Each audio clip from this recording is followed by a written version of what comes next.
L'idée derrière la domotique, c'est qu'on va avoir plusieurs appareils en fait. On va avoir pour interagir avec notre habitation, on va avoir plusieurs choses. Les actionneurs, c'est tout ce qui est capable de faire quelque chose. Donc ça peut être un actionneur complet, par exemple le moteur du portail qui est télécommandable. C'est bon, je vais pouvoir le piloter en domotique, mais ça peut être des trucs plus atomiques. Par exemple, là j'ai un micro-module.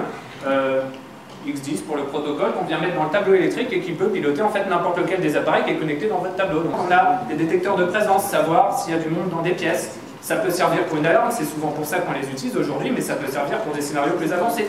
Exemple chez moi, quand je détecte qu'il n'y a plus personne en bas, je passe en mode chauffage glisse, c'est-à-dire que je baisse la température d'1 degré, et en plus je vais utiliser comme sonde de température les thermomètres qui sont dans les chambres en haut, au lieu d'utiliser celui qui est dans le séjour qu'utiliser la journée. Si vous commencez à regarder un peu dans la domotique, vous pouvez commencer par regarder au rayon de Casto, vous verrez qu'il y a pas mal de fabricants différents qui font des trucs qui sont absolument pas compatibles entre eux. Vous allez trouver Chacon qui fait des trucs, qui sont éventuellement rebadgés Casto, Visonic en fait, Somfy qui en fait, et puis chacun avec son protocole. Aux USA, il y a une technologie qui a eu beaucoup de succès, c'est X10. Ça consiste à passer par le réseau électrique, le courant porteur pour envoyer des infos, mais aussi par des données sans fil. Puis pour la plupart, sinon, ils sont sans fil, c'est-à-dire qu'il n'y a que X10 qui passe par le courant électrique, mais tous les autres, ils émettent en radiofréquence. En fait, très peu, c'est pas du Wi-Fi, on n'émet pas à fond toute la journée, c'est l'équipement qui va envoyer une toute petite info sur 433 ou 866 MHz. Mais c'est bien là le problème. On est avec plein de trucs différents. C'est un peu comme on pourrait avoir C++, C#, ce que vous voulez. Il s'agirait de trouver un point commun. Par exemple, .NET. D'accord? Donc là, j'ai besoin d'un point commun. Et c'est ça la question, comment je vais faire? Et l'autre question aussi, c'est, ok, très bien, il y a ces appareils qui sont là-bas, je suis dans mon logement, j'ai mon téléphone, mais comment on va communiquer entre ce téléphone et ces appareils? Ce téléphone, il ne sait pas faire du 833 MHz, il fait de la 3G, il fait du Wi-Fi, c'est tout. Et puis, il ne connaît pas tous ces protocoles. Puis moi, développeur, en plus, j'ai pas trop envie de me taper tous ces protocoles. Est-ce que vous avez une petite idée sur comment on solutionne ce genre de problème aujourd'hui? Ouais, j'entends pas bien. Si. Internet, ouais, mais Internet, comment il accède à ma maison? Comment Internet, il peut récupérer la température chez moi? Tu mets une petite box sur toi. Voilà, on met une box. C'est exactement ça. Donc ça commence à apparaître. Voilà, j'ai amené une box. Donc ça, c'est Zibaz de Zodianet, mais il y a aussi Vera, par exemple, qui en fait une. Elle communique en local, elle fonctionne en local. C'est un petit ordinateur, donc c'est-à-dire qu'on peut faire tourner des scénarios dedans. Et puis en plus, elle vient se connecter à un serveur dans le cloud. C'est elle qui se connecte en sortant, donc pas de problème de firewall ou autre chose comme ça. Et à qui elle se connecte? Ici, puisque c'est Zibaz, elle se connecte au serveur de Zodianet, et lui, il expose une interface HTTP pour la paramétrer, mais aussi des API que je vais pouvoir invoquer depuis mes différents terminaux. Donc il y a la température, l'humidité, mais j'ai aussi donc une prise télécommandable. Puis je vais la connecter à une lampe. J'ai demandé s'il y avait une lampe plus grosse, mais on n'a pas trouvé. Je vais connecter ici simplement ma lampe à cette prise électrique. Hop, et le but du jeu, ça va être de pouvoir la piloter. Donc, ça représente les... Je ne sais pas si tout le monde voit la lampe à peu près. Ça c'est les sondes, donc ça me permet de savoir ce qui se passe dans le logement. Et ça, c'est un exemple d'actionneur, donc j'allume la lampe. Mais remplacez la lampe par ce que vous voulez, le toaster si vous voulez, le chauffage, enfin. Je vais lancer le logiciel qui va me permettre de piloter tout ça. Donc il est sur le marketplace, il est gratuit, il s'appelle Zibaz WP. Hop. Tout ce dont il a besoin pour fonctionner, c'est un login, un mot de passe, parce que quand vous connectez votre Zibaz la première fois, vous passez dans l'interface d'admin, il vous demande un login, un mot de passe. Un pour l'admin et un justement pour la consommation simplement, et là je suis juste en tant que consommateur. Et donc il vient se connecter. Je ne fais pas de paramétrage sur l'application Windows Phone. L'idée c'est que vraiment le paramétrage, je l'ai fait une fois sur l'interface web de Zodianet et c'est eux dans leur serveur qui ont ces infos. Plus exactement, c'est la Zibaz qui connaît toutes ces infos et qui les remonte à leur serveur. Donc par exemple, j'ai des macros, ça permet de faire des actions un peu grosses. Par exemple, j'ai un truc, allumer jardin, ça va allumer toutes les lumières qui sont dans le jardin. Voilà. Ou par exemple, justement, quand j'ai un scénario dodo, c'est-à-dire si je veux l'activer moi-même, on va tout de suite se coucher, je veux tout de suite activer le scénario dodo, je ne veux pas qu'il mette 10 minutes à détecter qu'il n'y a plus personne, et ben c'est lui qui va déclencher le chauffage à -1, couper toutes les lumières en bas, et puis utiliser les thermostats qui sont en haut pour régler la température. Hop. Ensuite, on va trouver les actionneurs. Voilà, donc là on peut aussi agir sur ces trucs au travers de scénarios, mais là c'est beaucoup plus basique, c'est en gros je veux les allumer ou les éteindre. Donc par exemple, là la petite prise télécommandée qui est là-bas, elle s'appelle Dio2. Hop, je vais lui dire vas-y tu t'allumes, ça part vers le cloud envoie une info à ma Zibaz et ça s'est allumé. On va l'éteindre. Donc maintenant je vais dire tu t'éteins, hop là.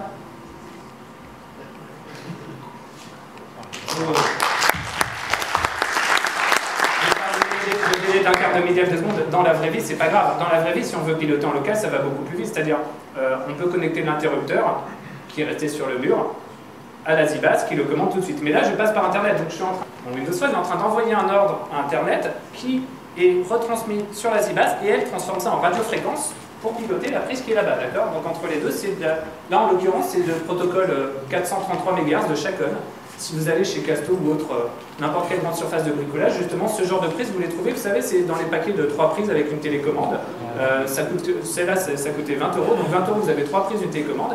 C'est pilotable par la télécommande, mais c'est aussi pilotable par la ZBase. Il y a un service qui s'appelle TeamSpeak, qui n'a rien à voir avec cette box, qui vous permet d'envoyer par HTTP des valeurs. Donc, pour moi, la température, mais si vous voulez, vos coordonnées GPS ou ce que vous voulez, lui, il les mémorise sur leur serveur. Et bien un jour, vous pouvez récupérer ces valeurs dans votre appli en JSON pour faire une appli qui vient récupérer ces valeurs. Plus loin, vous lui envoyez des requêtes HTTP pour archiver vos données, mais vous pouvez lui demander de faire des choses intelligentes, du genre quand il y a une certaine valeur, c'est les signes HTTP, quand une certaine valeur arrive, il renvoie une requête HTTP pour vous. Et là, si vous avez une requête HTTP, vous pouvez faire à peu près tout ce que vous voulez. Il y a plein de choses qui se pilotent en HTTP aujourd'hui. Même passer une commande chez McDonald's. Donc par exemple, il y a SimStreet qui va m'intéresser ici. Lui, il est capable, quand vous lui envoyez une requête HTTP, tout bêtement à ce SimStreet, de l'envoyer sur votre compte Twitter. Vous allez simplement dedans et vous lui paramétrez votre compte Twitter. Et derrière, il vous donne une API key. Et vous avez juste à faire une requête avec cette API key dedans, vers SimStreet. Donc une simple URL HTTP, vous l'appelez et ça envoie ça sur votre compte Twitter. Donc à côté, j'ai créé mon petit compte Twitter pour tweeter que ma domotique tweet, pour vous montrer. Voilà, c'est Domo. Si vous voulez vous connecter dessus, actuellement il y a Domotique. Donc le nom Twitter, si vous voulez vous connecter dessus, c'est Domotique TEK. Voilà. Donc je l'ai créé, il est vide pour l'instant, et le but c'est que ma fenêtre, quand elle s'ouvre, écrive un tweet disant voilà, j'ai été ouverte. D'accord? Ça vous va comme scénario ou j'arrête là et... Soyons fous. Alors juste, le truc que je vais utiliser derrière, c'est ça. C'est ce petit bidule-là. C'est un capteur magnétique, en gros il y a un aimant. Quand on l'ouvre, ça envoie une info en radiofréquence, quand on le ferme, ça envoie. Donc pour les prix, c'est 14 € ce truc-là. Et il y a un autre modèle, ça c'est le modèle Chacon, mais il y a un modèle X10. Il y a en plus un petit contact électrique dessus, donc vous pouvez connecter n'importe quoi.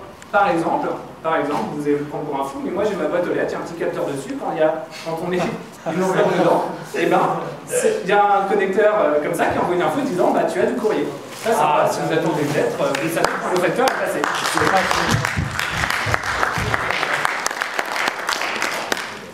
On a tout qui est prêt, maintenant il n'y a plus qu'à programmer un petit peu. Alors je vais vous montrer comment je programme tout ça. Ok? Donc c'est parti, je vais aller justement sur mon interface de programmation de la box. Ils ont un serveur qui me donne une interface de programmation qui se connecte en fait à ma box. Ouais, pardon. J'ai une petite interface, je peux prendre le PCPad, c'est pour piloter pareil, donc, mais depuis mon ordinateur en fait, et pas depuis un smartphone, mais là je ne veux pas piloter, je veux paramétrer ma box. Et donc on se connecte à la box pour la faire vivre. Il y a le mode basique, on ne comprend pas grand chose à la domotique, mais on veut que ça marche, on voit mes capteurs, mes périphériques. Et il y a aussi un mode super basique qui ne comprend rien, ils ont pensé à un truc mode pack, installer un pack, ils ont quelques packs déjà tout fait, thermostat ou gestion d'alarme. Voilà, donc en gros ça vous paramètre tout pour vous. Mais nous on est des développeurs, donc on a un petit bouton mode expert, et c'est là qu'on peut commencer à se régaler. Donc principe du capteur, il faut que la ZBase le reconnaisse. Et ça j'ai déjà fait pour vous, en gros ça se passe comme ça, on dit ajouter un périphérique, on choisit le type, détecteur machin, bah tiens on va le refaire, détecteur, il me dit ok c'est quel type de périphérique, et bah c'est un capteur d'ouverture de fenêtre, et enfin voilà le logo qu'on veut. Ensuite il n'y a plus qu'à faire capture d'identifiant, vous ouvrez le truc, la ZBase détecte son identifiant, et de là. D'ailleurs elle vient de me dire tu viens d'ouvrir ta fenêtre. Ok. Fantastique, donc j'ai configuré démo ouverture, il sait que j'ouvre ma fenêtre. Ok, c'est parti. Et donc maintenant, il n'y a plus qu'à lui dire, quand ce truc-là arrive, eh ben, tu vas tweeter. Alors ces scénarios ils peuvent être accessibles depuis donc, le Windows Phone, ils apparaissent dans la liste Action, mais ça peut être des scénarios locaux qui ne sont pas accessibles depuis votre Windows Phone et qui tournent en local. Là, c'est ce que je veux faire, je vais faire un truc qui tweet. Donc on va en faire un. Hop. Je vais rajouter un scénario, je vais l'appeler tweeter. Voilà. On va dire que pour l'instant il est disponible sur le Windows Phone. Et qu'est-ce qu'il faut faire? Ben là on a plein d'actions, on peut lui dire justement d'activer la lumière. Calculer, je veux affecter une chaîne de caractères à une variable, ça va être ma requête HTTP. Je vous ai dit, là, il faut commencer à programmer. On va prendre une variable temporaire qui ne sert à rien d'autre. Hop. Tac. Alors là vous avez le choix entre des variables qui sont stockées en permanence en flash ou qui sont en RAM. Vraiment on a le choix. Là j'en prends une qui est simplement en RAM. Et puis, je me souviens plus de la requête HTTP, donc je me la suis notée. Voilà. Hop là. Donc là-dedans, dans cette requête HTTP, si vous regardez, il y a simplement j'appelle ThingSpeak, pour lui dire je veux tweeter, et puis je donne ma clé d'API. D'accord? Et j'envoie le message derrière. Je ne peux pas dire que ce soit compliqué. Et là, derrière, dans le message, vous mettez tous les trucs acceptés par Twitter. La position, des trucs comme ça, si vous voulez. Hop. Donc je vais affecter dans V10 cette variable, ce truc-là, test, test OK. Voilà. Et ensuite, je vais lui dire que tu envoies ça par HTTP. Et c'est là toute la merveille du truc, qui nous l'ouvre vers le futur, c'est qu'on peut faire une requête HTTP. Hop. Et là, je vais lui dire, tu vas aller récupérer la variable que je viens de stocker, la requête que je viens de stocker dans la variable V10. Voilà. Et donc là, il est capable d'envoyer le tweet. Il se connecte à la box, et je lui dis, je devrais voir maintenant ce nouveau scénario arrivé, on va rafraîchir simplement. Voilà.